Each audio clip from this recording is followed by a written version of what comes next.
Hello everyone. हम 28 राज्य और 9 केंद्र शासित प्रदेशों के बारे में संक्षेप में अध्ययन कर रहे हैं। ठीक है, तो इससे पहले हम उत्तर भारत, मध्य भारत, पश्चिमोत्तर भारत, पूर्वी भारत और पूर्वोत्तर भारत के राज्यों एवं केंद्र शासित प्रदेशों के बारे में अध्ययन कर चुके हैं। आज हम गुजरात, महाराष्ट्र, तेलंगाना, गोवा, दमन एंड दीव एवं दादरा एवं नगर हवेली के बारे में अध्ययन करेंगे। तो चलिए स्टार्ट करते हैं हम गुजरात से। ठीक है, गुजरात पश्चिम भारत का एक महत्वपूर्ण राज्य, औद्योगिक राज्य, विकसित राज्य। ठीक है, इसके बारे में हम देखेंगे कुछ महत्वपूर्ण तथ्यों को। सबसे पहले गुजरात का क्षेत्रफल। गुजरात का क्षेत्रफल है 1,96,244 वर्ग किलोमीटर। ठीक है, 1,96,244 स्क्वायर किलोमीटर। जनसंख्या 6,04,39,692, 6,04,39,692 एज पर 2011 सेंसस। ये गुजरात की कुल जनसंख्या। गुजरात की स्थापना एक राज्य के रूप में मई 1960 1 मई 1960 को इसका स्थापना किया गया। इससे पहले गुजरात जो है वो बॉम्बे प्रांत के अंतर्गत आता था। ठीक है, गुजरात, महाराष्ट्र ये बॉम्बे प्रांत के अंतर्गत आता था। मई 1960 को इसका पुनर्गठन किया गया और गुजरात और महाराष्ट्र दो अलग अलग राज्य बनाए गए। ठीक है, तो इसका स्थापना जो हुआ है 1 मई 1960 को। गुजरात में मुख्य रूप से कौन कौन सी भाषाओं का प्रयोग किया जाता है? गुजराती एवं हिंदी, इन भाषाओं का मुख्य रूप से प्रयोग किया जाता है। ठीक है, गुजरात के संबंध में आगे अब देखते हैं। गुजरात के पड़ोस में पश्चिमी और उत्तर पश्चिम में पाकिस्तान स्थित है। ठीक है, इस तरह से भारत और पाकिस्तान का जो बॉर्डर है वो गुजरात में पड़ता है। ठीक है, गुजरात के उत्तर में राजस्थान है, उत्तर पूर्व में राजस्थान, उत्तर और उत्तर पूर्व में राजस्थान। गुजरात के पूर्व में मध्य प्रदेश, महाराष्ट्र, दक्षिण पूर्व में महाराष्ट्र। और गुजरात जो है बाकी पश्चिमी भाग और दक्षिणी भाग में अरब सागर से घिरा हुआ है। अरब सागर की 2 शाखाएं हैं यहाँ पर, गल्फ ऑफ कच्छ एवं गल्फ ऑफ खंबात, कच्छ की खाड़ी एवं खंबात की खाड़ी। ठीक है, इससे भी गुजरात घिरा हुआ है। ठीक है, और गुजरात का जो समुद्र तट है, गुजरात का समुद्र तट, ठीक है, ये एक सरक्रिक से लेकर के यहाँ तक, ठीक है, यहाँ वापी शहर है। ठीक है, सरक्रिक से लेकर के लगभग वापी शहर तक, दादरा और नगर हवेली का जो सीमा है यहाँ तक, गुजरात का समुद्र तट भारत का सबसे लंबा समुद्र तट है। यदि राज्यों का समुद्र तट की जो लंबाई है यह अगर हम देखते हैं तो भारत का 9 राज्य की समुद्री सीमाएं हैं। इन 9 राज्यों में सबसे लंबा समुद्री तट जो है वो गुजरात का है। ठीक है, गुजरात के बाद फिर आंध्र प्रदेश का स्थान आता है। ठीक है, जब हम इंडिया साइज एंड लोकेशन देखेंगे तो इसके बारे में और विस्तार से देखेंगे। तो गुजरात का समुद्र तट बहुत ही लंबा समुद्र तट है, भारत के सभी राज्यों की तुलना में। ठीक है, सबसे ज़्यादा लंबा समुद्री तट गुजरात का है। ठीक है, आगे देखते हैं गुजरात की राजधानी। गुजरात की राजधानी गांधीनगर, अहमदाबाद के उत्तर में स्थित एक नियोजित शहर। ठीक है, एक प्रशासनिक शहर गांधीनगर गुजरात की राजधानी। गुजरात का सबसे बड़ा नगर और मुख्य नगर अहमदाबाद। अहमदाबाद एक औद्योगिक, व्यापारिक, वाणिज्यिक केंद्र है। ठीक है, और गुजरात का एक महत्वपूर्ण नगर है, बड़ा नगर है अहमदाबाद। अहमदाबाद साबरमती नदी के किनारे पर स्थित एक महत्वपूर्ण नगर। ठीक है, सूती वस्त्र उद्योग के लिए विख्यात है अहमदाबाद। अहमदाबाद को भारत के मैनचेस्टर के नाम से भी जाना जाता है। हम कानपुर के संबंध में पहले देखे थे, उत्तर भारत का मैनचेस्टर। यहाँ पर संपूर्ण भारत का मैनचेस्टर जो है वो अहमदाबाद को कहा जाता है, भारत का मैनचेस्टर के नाम से जाना जाता है। मैनचेस्टर क्या है? इंग्लैंड का एक शहर है जो सूती वस्त्र उद्योग के लिए प्रसिद्ध है। हम सूती वस्त्र उद्योग के अंतर्गत इसके बारे में विस्तार से देखेंगे। तो अहमदाबाद में सूती वस्त्र उद्योग का विकास बहुत ही अधिक हुआ है। साथ ही साथ अहमदाबाद जो है वो फार्मास्यूटिकल इंडस्ट्री, ठीक है, औषधि निर्माण उद्योग के लिए भी प्रसिद्ध है अहमदाबाद। अन्य बड़े शहरों में सूरत है, सूरत जो कि जेम्स एंड ज्वेलरी, ठीक है, और सूती वस्त्र उद्योग के लिए प्रसिद्ध है। जेम्स एंड ज्वेलरी एंड सूती वस्त्र उद्योग के लिए प्रसिद्ध है सूरत। बड़ोदरा के अलावा भरूच, ठीक है, उसके अलावा भावनगर, राजकोट, पोरबंदर, द्वारका, जामनगर, भुज, कांडला, ये कुछ अन्य महत्वपूर्ण नगर है। कांडला जो कि गुजरात का एक मुख्य बंदरगाह है, पश्चिम भारत का एक बड़ा बंदरगाह है जिसमें गुजरात, राजस्थान से लेकर के दिल्ली, ठीक है, उत्तर भारत के राज्यों का सामान का आयात निर्यात का कार्य किया जाता है। ठीक है, तो जो कांडला बंदरगाह है इसका हिंटरलैंड कहने का मतलब कितने एरिया के सामान का आयात निर्यात यानी विदेश व्यापार होता है, इसे हिंटरलैंड कहा जाता है। कांडला बंदरगाह का हिंटरलैंड बहुत बड़ा है, बहुत ही बड़ा हिंटरलैंड है, ठीक है। कांडला बंदरगाह गुजरात का एक प्रमुख बंदरगाह। जामनगर जो है यहाँ पर एक बहुत बड़ा रिफाइनरी संयंत्र है रिलायंस इंडस्ट्री का, ठीक है, बहुत ही बड़ा, भारत का सबसे बड़ा पेट्रोलियम रिफाइनरी प्लांट है, ठीक है, तेल शोधनशाला है जामनगर में। द्वारिका एक धार्मिक नगरी, ठीक है, भगवान कृष्ण से संबंधित एक धार्मिक नगरी द्वारका, ठीक है। पोरबंदर महात्मा गांधी का जन्म स्थान, ठीक है, गांधी जी का जन्म स्थान पोरबंदर। राजकोट काठियावाड़ का एक मुख्य नगर है, ठीक है। भुज कच्छ का रन ऑफ कच्छ का एक मुख्य नगर है, ठीक है। अंकलेश्वर जो है पेट्रोलियम के उत्पादन के लिए प्रसिद्ध स्थान और यहाँ पर पेट्रोलियम रिफाइनरी प्लांट है, ठीक है। तो ये कुछ महत्वपूर्ण विशेषताएं गुजरात के संबंध में। अन्य विशेषताओं में देखेंगे गुजरात की नदियाँ। गुजरात की मुख्य नदी है साबरमती नदी, ठीक है, अहमदाबाद के बगल से गुजरती हुई खंबात की खाड़ी में जाकर के गिर जाती है। साबरमती नदी का उद्गम राजस्थान में होता है, अरावली पर्वत के दक्षिण में, ठीक है। अन्य नदियों में माही नदी मध्य प्रदेश से गुजरात में प्रवेश करती है और खंबात की खाड़ी में जाकर के गिर जाती है। सबसे महत्वपूर्ण नदी जो है नर्मदा नदी मध्य प्रदेश के अमरकंटक से निकलती है। पिछला वीडियो में हमने देख चुका है, उसके बारे में देख चुके हैं। अमरकंटक से मध्य प्रदेश से होते हुए गुजरात में प्रवेश करती है नर्मदा नदी, बड़ी नदी है। और नर्मदा नदी पर एक बड़ा डैम बनाया गया है, सरदार सरोवर बांध नर्मदा नदी पर बनाया गया है। और नर्मदा नदी आगे जाकर के भरूच के पास में खंबात की खाड़ी में गिर जाती है।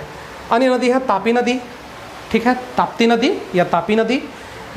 यह भी मध्य प्रदेश के बैतूल के पास मुल्तई से निकलती है और मध्य प्रदेश से फिर आगे गुजरात में प्रवेश करती है, ठीक है। और आगे जाकर के तापी नदी सूरत के पास में खंबात की खाड़ी में गिर जाती है। सूरत के पास में यहाँ पर खंबात की खाड़ी में गिर जाती है तापी नदी। तापी नदी पर उकाई परियोजना संचालित की जा रही है, एक मल्टीपर्पज़ प्रोजेक्ट है, बहुउद्देशीय परियोजना, उकाई परियोजना, यह तापी नदी पर संचालित की जा रही है। लूनी नदी जो कि राजस्थान से निकलती है सांबर झील के पास में और पश्चिमी राजस्थान से बहते हुए गुजरात में प्रवेश करती है और रन ऑफ कच्छ में जाकर के लुप्त हो जाती है लूनी नदी, समुद्र तक नहीं पहुंच पाती लूनी नदी, ठीक है। अन्य तथ्यों में देखेंगे रन ऑफ कच्छ उत्तरी गुजरात का एक महत्वपूर्ण क्षेत्र है। रन ऑफ कच्छ यह एक दलदली क्षेत्र है, ठीक है, नमकीन खारा पानी वाला दलदली क्षेत्र रन ऑफ कच्छ।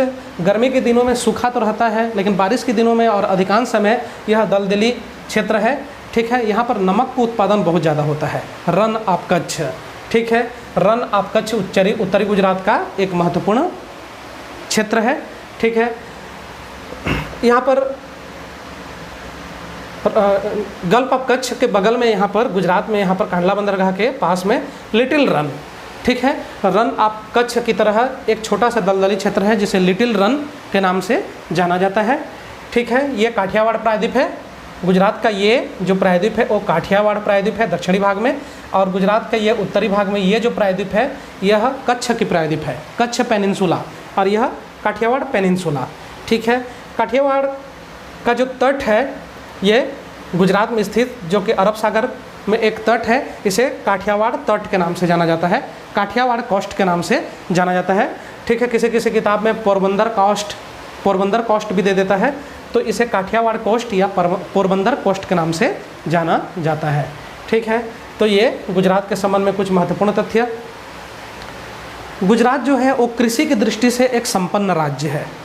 गुजरात में मुख्य रूप से काली मिट्टी पाया जाता है, यहाँ पर काली मिट्टी बिछा हुआ है दूर दूर तक, ठीक है। और यहाँ पर कपास का उत्पादन भारत में सर्वाधिक होता है। कपास के उत्पादन के लिए गुजरात एक अग्रणी राज्य है क्योंकि काली मिट्टी की अधिकता के कारण। और अन्य फसलों में यदि देखते हैं तो गेहूँ, चावल, ठीक है, दलहन, तिलहन, मूंगफली की खेती खास करके, इनके लिए गुजरात प्रसिद्ध है। यहाँ पर कृषि आधारित उद्योग खास करके सूती वस्त्र उद्योग का विकास अधिक हुआ है। अहमदाबाद, बड़ौदा, सूरत ये सूती वस्त्र उद्योग के लिए प्रसिद्ध नगर हैं, ठीक है। उद्योगों के विकास में पहले भी हम देख चुके हैं कि गुजरात जो है वो सूती वस्त्र उद्योग के लिए, पेट्रो रसायन उद्योग के लिए, पेट्रोलियम रिफाइनरी प्लांट यानी तेल शोधनशाला के लिए, और उसके अलावा यहाँ पर फार्मास्यूटिकल इंडस्ट्री यानी औषधि निर्माण उद्योग, वाहन निर्माण उद्योग, इस प्रकार से कई उद्योगों का विकास हुआ है गुजरात में। तो गुजरात एक औद्योगिक दृष्टि से संपन्न राज्य है, ठीक है। तो यह गुजरात के संबंध में कुछ महत्वपूर्ण तथ्य हो गया। अब गुजरात के बाद अब आगे हम देखेंगे दो केंद्र शासित प्रदेश जो गुजरात के पास में ही स्थित है, दमन एंड दीव। ठीक है, दमन and Diu. Daman and Diu यह दो भागों में विभाजित है। एक दमन, ठीक है, गुजरात के दक्षिण में यहाँ पर दमन, और एक दीव जो कि काठियावाड़ प्रायद्वीप के दक्षिण में स्थित है, दीव। दमन and Diu. Daman and Diu केंद्र शासित प्रदेश है। केंद्र शासित प्रदेश 1961 को पुर्तगाल के अधीन था दमन and Diu. Daman and Diu, Dadra and Nagar Haveli एवं गोवा, ये पुर्तगाल के अधीन था 1961 के पहले। ठीक है, अलग अलग वर्षों में 1954 से लेकर के 1961 तक, ठीक है, संघर्ष हुआ पुर्तगाल के साथ, और अंततः दमन एंड दीव, दादरा एंड नगर हवेली और गोवा को पुर्तगाल से अलग कर दिया गया, स्वतंत्र करा लिया गया और भारत का हिस्सा बन गए। ये भारत के हिस्सा बन गए, भारत के अभिन्न हिस्सा बन गए, और इस तरह से गोवा को तो राज्य बनाया गया। आगे जा करके देखेंगे गोवा के बारे में। दमन एंड दीव और दादरा और नगर हवेली जो है वो यूनियन टेरिटरी के रूप में हैं, केंद्र शासित प्रदेश के रूप में हैं।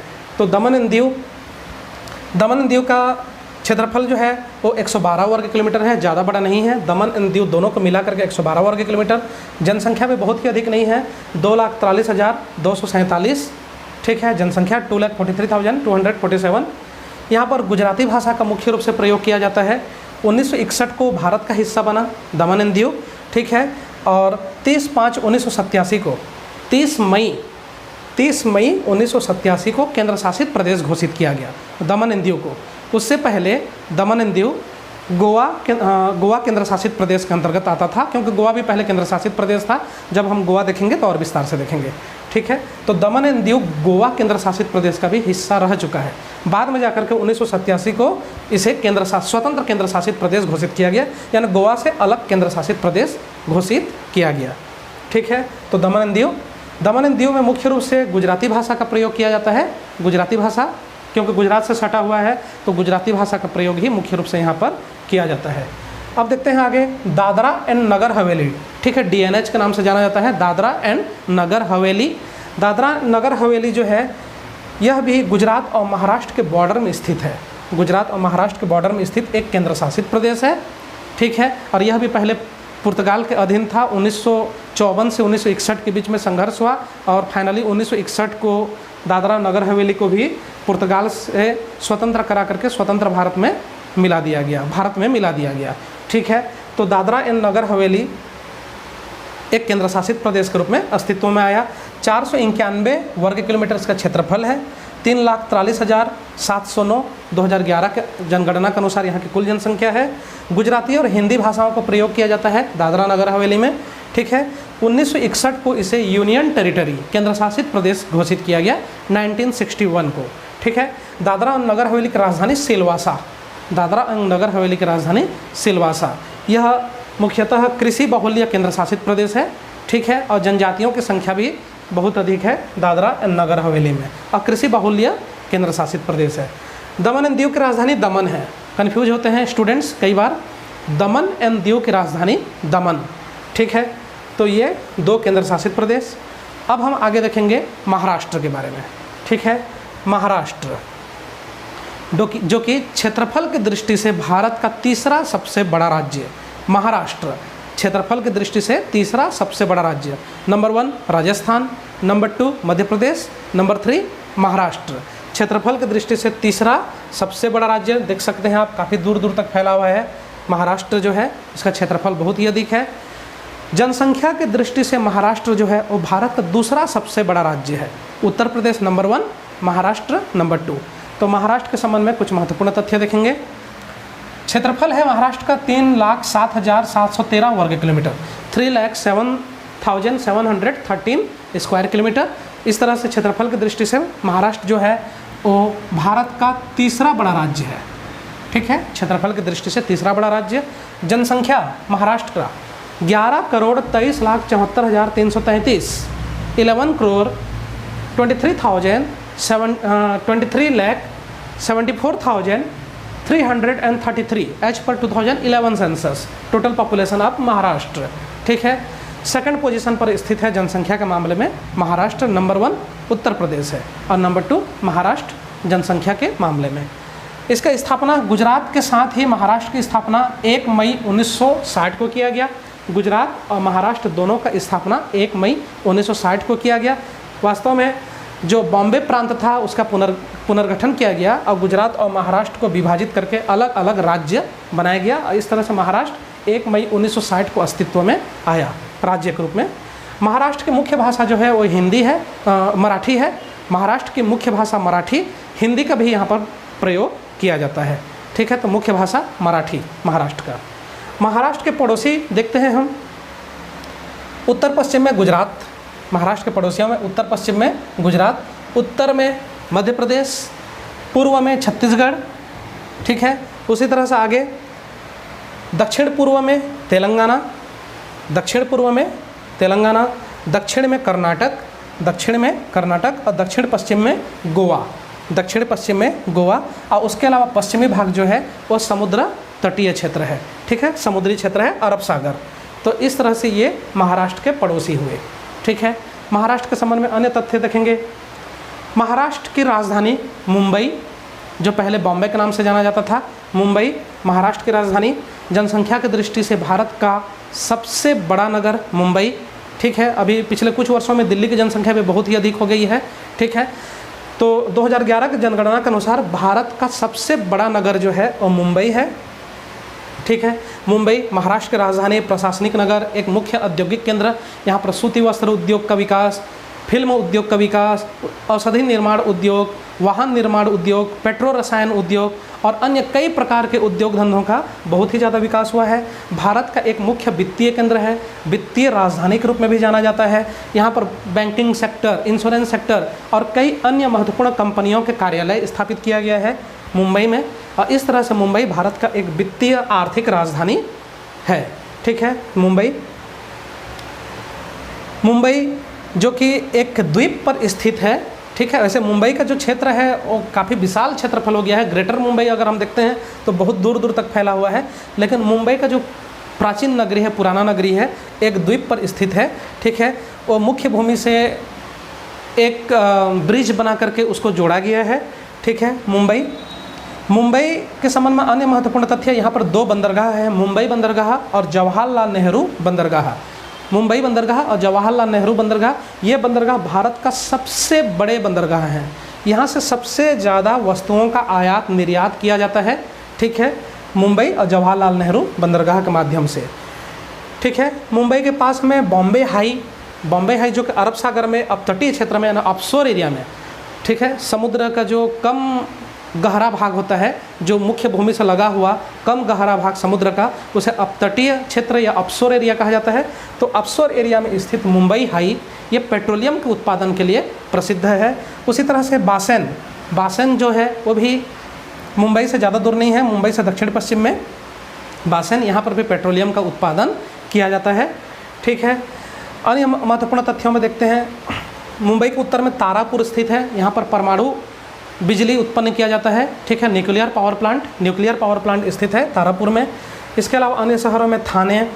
ठीक है, थाने के अलावा नासिक एक महत्वपूर्ण नगर, प्याज के उत्पादन के लिए प्रसिद्ध है। नासिक क्षेत्र प्याज के उत्पादन के लिए प्रसिद्ध है। नासिक के पास में शिरडी साई मंदिर एक प्रसिद्ध धार्मिक स्थल है। पुणे महाराष्ट्र का दूसरा सबसे बड़ा नगर पुणे, जो कि सॉफ्टवेयर टेक्नोलॉजी IT के लिए प्रसिद्ध है पुणे। इसके अलावा सूती वस्त्र उद्योग का भी विकास हुआ है पुणे में। ठीक है, उसके अलावा अन्य शहरों में कोल्हापुर, सोलापुर, रत्नागिरी, ठीक है, औरंगाबाद, ये कुछ महत्वपूर्ण नगर है। नागपुर जो कि महाराष्ट्र के पूर्वी भाग जिसे विदर्भ के नाम से जाना जाता है, विदर्भ क्षेत्र का मुख्यालय के रूप में कार्य करता है नागपुर। और महाराष्ट्र के पूर्वी भाग का एक बड़ा नगर नागपुर और एक औद्योगिक क्षेत्र है। ठीक है, नागपुर संतरा के उत्पादन के लिए, ऑरेंज प्रोडक्शन के लिए प्रसिद्ध है। ठीक है, और इसके अलावा यह एक महत्वपूर्ण औद्योगिक नगरी, सूती वस्त्र उद्योग का विकास यहाँ पर पर्याप्त हुआ है। और पूर्वी महाराष्ट्र का एक मुख्य व्यावसायिक व्यापारिक केंद्र भी है नागपुर। ठीक है, अन्य तथ्यों में देखते हैं नांदेड़ जो कि एक महाराष्ट्र का मुख्य धार्मिक नगरी नांदेड़। ठीक है, और तथ्यों में आगे औरंगाबाद के पास में अजंता एलोरा गुफा, जो कि महत्वपूर्ण गुफाएं हैं। अजंता एलोरा की गुफाएं महाराष्ट्र में स्थित, यहाँ पर प्रतिवर्ष लाखों की संख्या में पर्यटक जो हैं वो घूमने के लिए जाते हैं। अजंता एलोरा की गुफाएं। ठीक है, इसके अलावा अन्य और महत्वपूर्ण तथ्यों में देखते हैं, महाराष्ट्र की नदियाँ महाराष्ट्र की नदियों में महत्वपूर्ण नदी है गोदावरी नदी।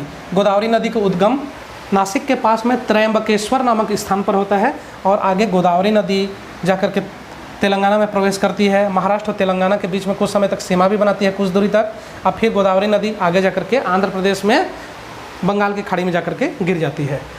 कृष्णा नदी का उद्गम जो हुआ है वो महाबलेश्वर नामक स्थान पर हुआ है। पुणे के दक्षिण में महाबलेश्वर नामक स्थान पर कृष्णा नदी का उद्गम हुआ है। महाबलेश्वर एक प्रसिद्ध ये पर्यटन केंद्र है और धार्मिक केंद्र भी है महाबलेश्वर, ठीक है।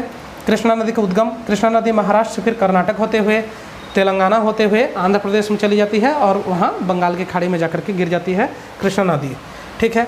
अन्य नदियों में भीमा नदी जो कि कृष्णा नदी की सहायक नदी है, पेनगंगा, वर्धा, वैनगंगा, ठीक है। पेनगंगा, वर्धा, वैनगंगा ये सब के सब गोदावरी अपवाह तंत्र के अंतर्गत आते हैं, गोदावरी नदी की सहायक नदियाँ हैं, ठीक है। इंद्रावती नदी जो कि उड़ीसा से उद्गम होता है, फिर छत्तीसगढ़ में प्रवेश करके, ठीक है, छत्तीसगढ़ और महाराष्ट्र के बीच में सीमा बनाती है और आगे जाकर के गोदावरी नदी में मिल जाती है इंद्रावती नदी, ठीक है। तो ये कुछ महत्वपूर्ण नदियाँ हो गए महाराष्ट्र के। अन्य तथ्यों में देखेंगे महाराष्ट्र के कुछ महत्वपूर्ण जो रोड है, नेशनल हाईवे नंबर 8 ये गुजरात, ये दिल्ली से राजस्थान, राजस्थान से गुजरात होते हुए मुंबई तक गई हुई है, ठीक है। नेशनल हाईवे नंबर 8 मुंबई से दिल्ली तक जाने वाली एक महत्वपूर्ण national highway.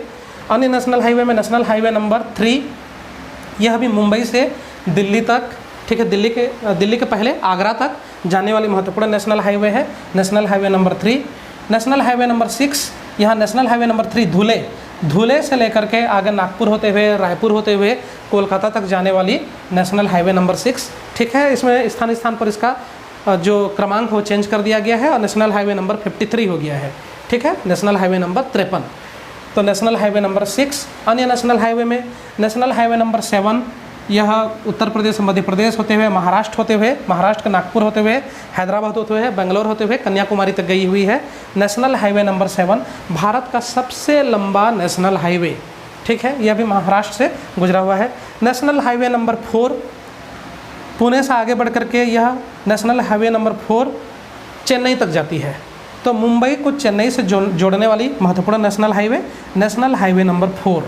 National highway number 9, ठीक है, पुणे से हैदराबाद तक गई हुई है, हैदराबाद से आगे विजयवाड़ा तक नेशनल हाईवे नंबर 9 विजयवाड़ा तक गई हुई है, ठीक है। नेशनल हाईवे नंबर 9 यह मुंबई को हैदराबाद से जोड़ने वाली महत्वपूर्ण नेशनल हाईवे है, नेशनल हाईवे नंबर 9।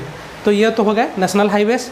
अन्य तथ्यों में देखेंगे महाराष्ट्र में कुछ नेशनल पार्क हैं, जैसे पेंच नेशनल पार्क, वो मध्य प्रदेश और महाराष्ट्र की सीमा में स्थित है, ठीक है, पेंच नेशनल पार्क। उसके अलावा बोर जो एक टाइगर प्रोजेक्ट है, ठीक है, अमरावती के पास में बोर टाइगर प्रोजेक्ट। पेंच नेशनल पार्क भी यह एक टाइगर प्रोजेक्ट है, नागपुर के उत्तर पश्चिम में स्थित, ठीक है। तो ये महाराष्ट्र के संबंध में कुछ महत्वपूर्ण तथ्य। महाराष्ट्र के बाद अब नेक्स्ट देखेंगे, ठीक है, महाराष्ट्र में कृषि उत्पादन देख लेते हैं। महाराष्ट्र में मुख्य रूप से कपास का उत्पादन अधिक होता है, ठीक है, क्योंकि काली मिट्टी का यहाँ पर जो फैलाव हुआ है वो बहुत ही अधिक हुआ है और काली मिट्टी की अधिकता के कारण यहाँ पर कपास का उत्पादन बहुत ज़्यादा होता है, ठीक है। और उसके अलावा यहाँ पर गेहूँ का उत्पादन, चावल का उत्पादन, दलहन, तिलहन, सब्जियों का उत्पादन, फलों में खास करके जो सिट्रस फ्रूट्स हैं जैसे संतरा हो गया, ठीक है, और उसके अलावा नींबू का उत्पादन और अन्य फलों में अंगूर का उत्पादन ये ज़्यादातर महाराष्ट्र में किया जाता है, ठीक है। तो ये कृषि के अंतर्गत हो गया। औद्योगिक विकास तो हम देख चुके हैं, खास करके यहाँ पर सूती वस्त्र उद्योग, उसके अलावा मोटर वाहन उद्योग, नासिक और पुणे मोटर वाहन उद्योग के लिए प्रसिद्ध है, ठीक है। फार्मास्यूटिकल इंडस्ट्री यानी औषधि निर्माण उद्योग, फिल्म उद्योग, ठीक है। तो इस प्रकार से कई उद्योगों का विकास महाराष्ट्र में हुआ है, ठीक है। तो ये हो गया महाराष्ट्र के संबंध में महत्वपूर्ण तथ्य। अब आगे देखते हैं हम तेलंगाना, ठीक है।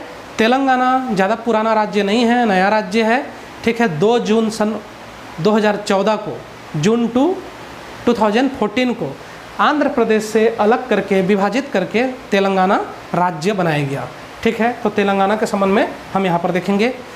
तेलंगाना का कुल क्षेत्रफल 1,12,077 वर्ग किलोमीटर, 1,12,077 स्क्वायर किलोमीटर। जनसंख्या 3,03,674, 3,50,03,674 एज पर 2011 सेंसस। स्थापना बताया जा चुका है 2 जून 2014 को। जून 2 2014 को आंध्र प्रदेश से अलग करके तेलंगाना राज्य की स्थापना किया गया। यह भारत का 29वां राज्य बना। यह भारत का 29वां राज्य, हम ये कह सकते हैं अंतिम राज्य के रूप में जो गठन किया गया है वो तेलंगाना का ही गठन किया गया है, 29वां राज्य। हालांकि वर्तमान समय में 28 राज्य हैं, क्योंकि जम्मू एंड कश्मीर का विभाजन करके उसे पुनर्गठित करके केंद्र शासित प्रदेश बना दिया गया। विभाजन करके जम्मू एंड कश्मीर और लद्दाख 2 अलग अलग केंद्र शासित प्रदेश बना दिया गया। तो अभी वर्तमान समय में 28 राज्य हैं। तो 29वां क्रम में राज्य तेलंगाना बना है, लेकिन अभी वर्तमान में इसे हम 28वां राज्य कह सकते हैं। 29वां क्रम में हालांकि बना है ये, ठीक है। तो ये हो गया स्थापना तेलंगाना का। मुख्य भाषाएं जो तेलंगाना में उपयोग में लाया जाता है तेलुगु और उर्दू। तेलुगु उर्दू भाषाओं का प्रयोग तेलंगाना में मुख्य रूप से किया जाता है। तेलंगाना की राजधानी हैदराबाद। तेलंगाना की राजधानी हैदराबाद, ठीक है, एक महत्वपूर्ण बड़ा नगर है। भारत के महानगरों में से एक महानगर हैदराबाद। हैदराबाद जो है वो तेलंगाना की राजधानी के साथ ही साथ अभी वर्तमान समय में आंध्र प्रदेश की राजधानी के रूप में भी कार्य कर रहा है। हालांकि आंध्र प्रदेश के लिए अमरावती को राजधानी घोषित किया गया है और कई कार्यालय अमरावती से संचालित की जा रही हैं, लेकिन कुछ कार्यालय आज भी हैदराबाद से संचालित की जा रही हैं। तो हैदराबाद तेलंगाना की राजधानी, प्रशासनिक केंद्र, महत्वपूर्ण ऐतिहासिक नगरी, ठीक है। हैदराबाद जो है वो एक औद्योगिक नगरी भी है, व्यापारिक वाणिज्यिक केंद्र है, ठीक है, और दक्षिण भारत का एक महत्वपूर्ण नगर है हैदराबाद, ठीक है। हैदराबाद पर्यटन के लिए भी विख्यात है, क्योंकि यहाँ पर चार मीनार है, गोलकुंडा फोर्ट, चार मीनार, ठीक है, सालार जंग म्यूजियम, हुसैन सागर, और उसके अलावा यहाँ पर हैदराबाद में रामोजी फिल्म सिटी। तो कई महत्वपूर्ण स्थल हैं जो पर्यटन स्थल के रूप में विख्यात हैं हैदराबाद, ठीक है।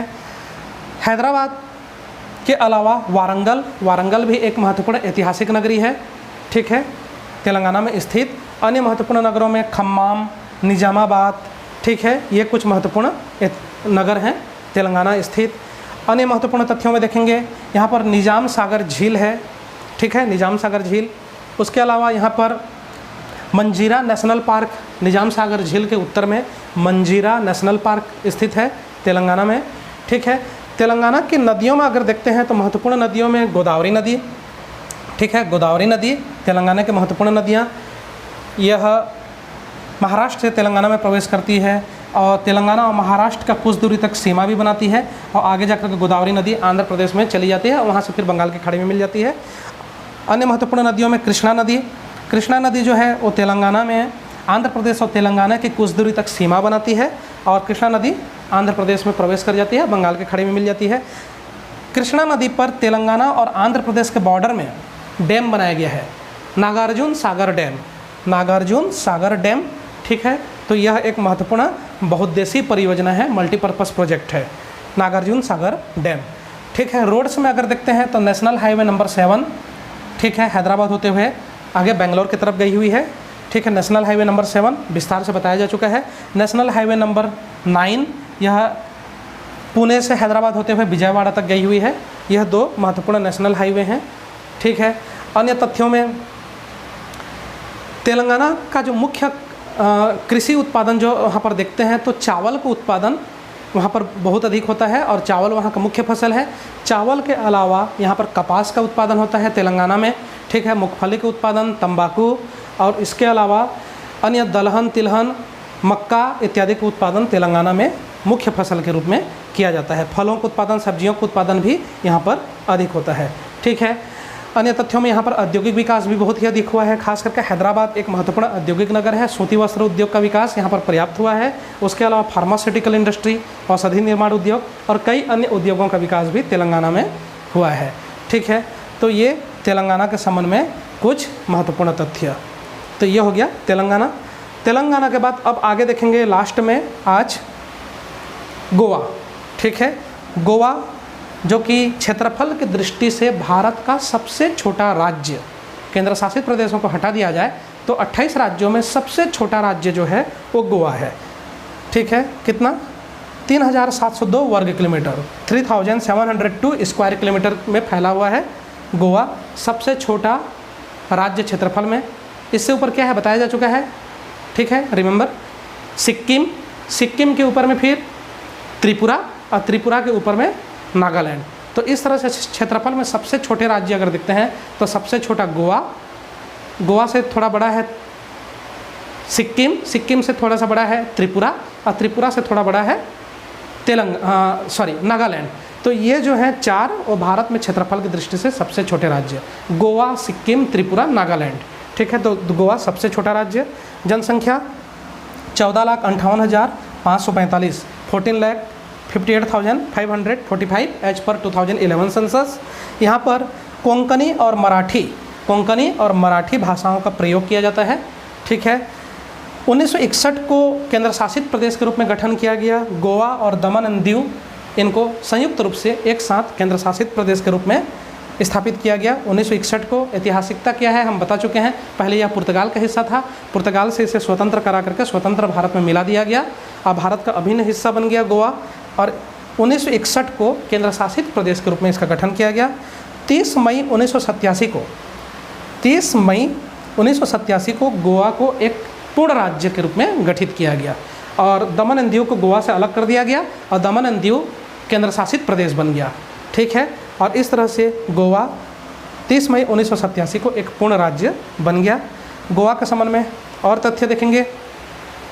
गोवा की सीमाएं जो है वो उत्तर में महाराष्ट्र से लगती है, उत्तर में महाराष्ट्र से, पश्चिम में पूर्व में कर्नाटक से, ठीक है, और दक्षिण में कर्नाटक से, और पश्चिम में अरब सागर से इसकी सीमाएं स्पर्श करती है।